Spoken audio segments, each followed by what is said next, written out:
guys, so isang makulimlim na umaga sa inyo. So for today's video, papunta tayong San Juan, Mandaluyong. So may pupuntahan tayong air suspension shop doon, which is Custom Misfits yung name. They are one of the best air suspension shop here in the Philippines. So yung agenda natin doon is gagawa natin sila ng Android and iOS app. So ano to, work rocket. So racket natin to. Hindi naman racket kasi ano to, X-Deal. Ito talaga yung gusto ko sa pagiging software engineer. Okay. Safe. So ito talaga yung pinaka gusto kong benefit kapag ano ka, kapag software engineer ka.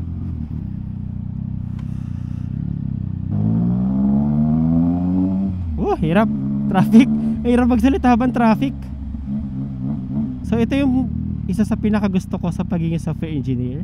As long as syempre magaling ka, mabilis ka gumawa, tapos syempre maayos yung pagkagawa mo, pwede ka magkaroon ng multiple jobs at the same time. So for example, ito meron ako main job, tapos meron pa ako sideline, tapos ito yung nakuha natin dito is X-Deal. Nagka-discount ako sa pinagawa ko sa kanila na air suspension din. As you guys know, or if ever hindi pa alam, meron din akong kotse na naka air suspension. So ipapakita ko na lang din ngayon.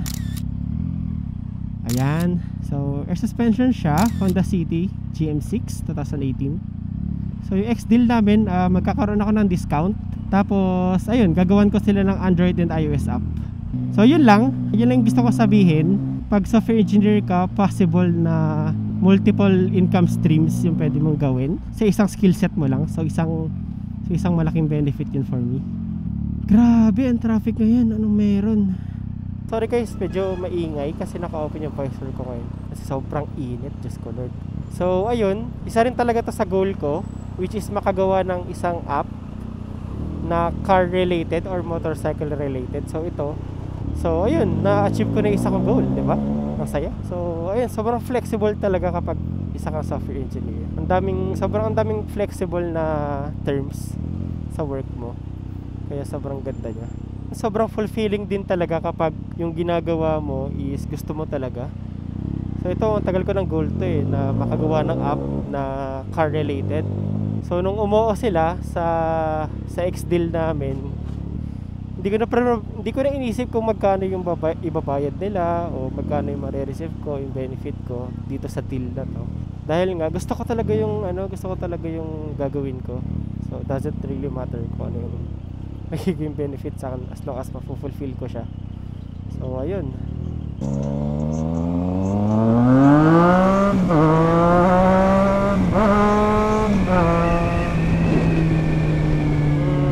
Mali yung shifting ko.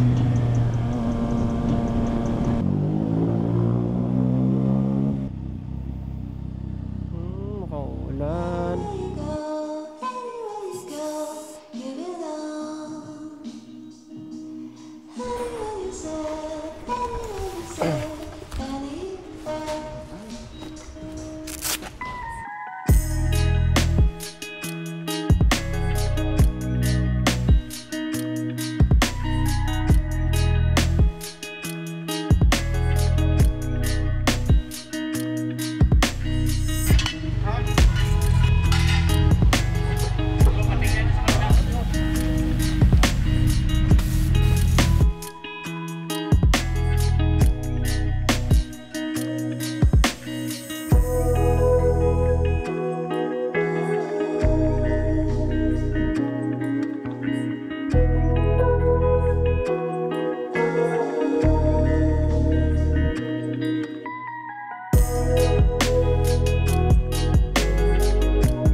vlog natin kasi unfortunately pagka-outro ko nung vlog ko kahapon, walang audio yung video.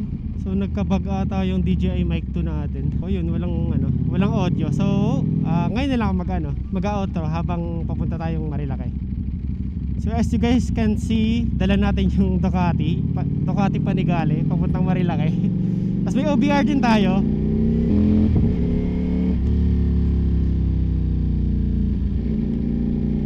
So obviously naman hindi akin itong Panigale. Syempre naman hindi ko afford to.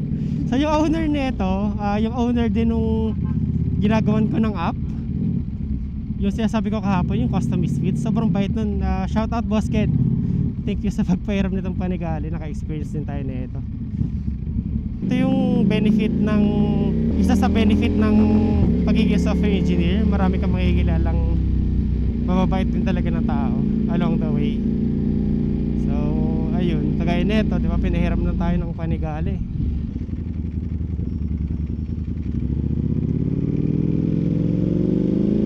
Ang white nun Ang white nun ang white. Okay lang yun. Kung saan tayo mas stable. Oo. Kasi mahirap na. Hindi atin to eh. Hindi atin to. Wala pa tayong ganito. Bali mo next year, di ba? Joke. Next year.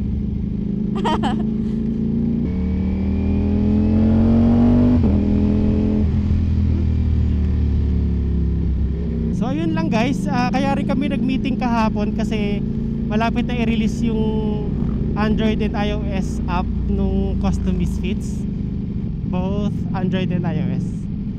So basically pwede mo makontrol yung air suspension mo sa kotse mo via app. So diba, ang galing. So yun yung pinakagusto ko sa pagiging software engineer. Parang kaya mo gumawa out of nothing, diba? Parang kang Diyos ng computer. Kaya mo gumawa out of nothing. Creativity is your limit lang talaga. So may nababasa din pala ako ng mga software engineer din or aspiring. Merong isa ComSci, yung isa IT. So go nyo lang yan guys. Nasa tamang nasa tamang daan kayo.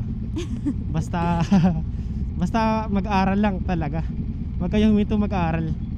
Yung career goal nyo dyan is kailangan yung company kayo yung pipili ng company, hindi yung the other way around. So yun yung maganda. Kayo yung hahabulin ng company, hindi kayo yung maghahabol sa company, para lagi kayo mag-leverage, di ba? So ayun lang. So ayun lang muna guys. Sana nagustuhan nyo yung vid na to. I-enjoyin ko muna tong Panigale. Pa-familiarize ko muna yung sarili ko sa kanya. So ayun. So if nagustuhan nyo yung video na to, please hit subscribe. And kapag may mga tanong kayo, don't hesitate lang to comment. And then never ending thank you sa mga nagsusupport lagi or nagko-comment lagi sa video. Thank you guys. Sa ulit din lang ulit. Goodbye. Peace out.